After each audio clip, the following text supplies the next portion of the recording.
Mga ka-femshi, never say yes sa isang AFAM na pupunta ng Pilipinas pero hindi ikaw ang unang destination.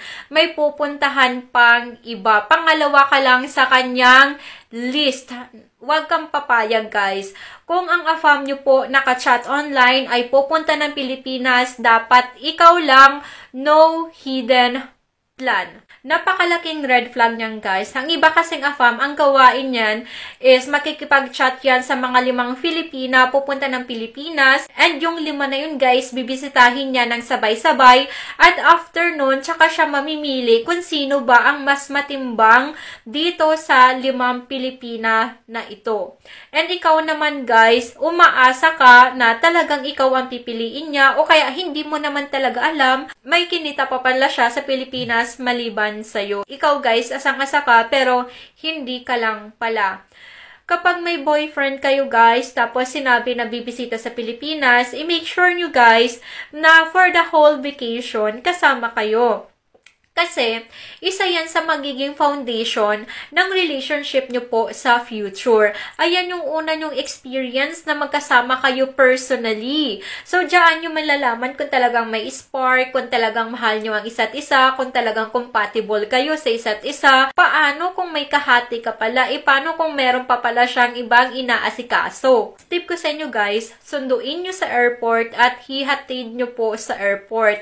Huwag nyo lang po basta papakawalaan yan, guys, kung saan-saan. Kasi, guys, kapag ang isang foreigner ay nag-decide na, for example, pupunta pa siya ng Cebu ng 1 week doon na hindi ka kasama, kabahan ka na, guys. Ayan, kalaban mo pa mga taga-Cebuana. Malala sila, guys. Pumunta kami, guys, ng Cebu kasi nung first meeting namin ng boyfriend ko, husband ko na ngayon, isa sa pinuntahan namin, guys, yung Cebu, tapos Bohol.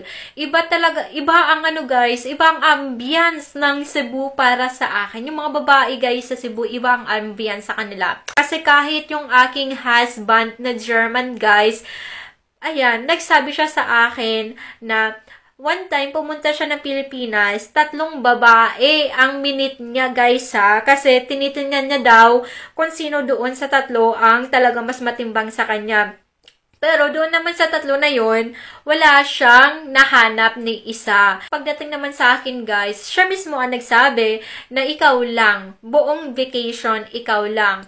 Willing ka bang mag-invest din ng time mo na kasama ako for 1 month? Ganon yung tanong niya sa akin. Sabi ko, yes. Mag-invest ako ng 1 month para lang makasama ka din. So, let's give a chance dito sa relationship na to. So, for the whole month, guys, kami lang na dalawa, hindi kami naghihiwalay. And doon, guys, meron akong peace of mind. Ayan, kaysa sa iwan mo yung AFAM, nakachat mo, minute mo, tapos pumunta pa sa ibang lugar dito sa Pilipinas. Ayan, guys, malabo yan, guys. Wala kang peace of mind niyan.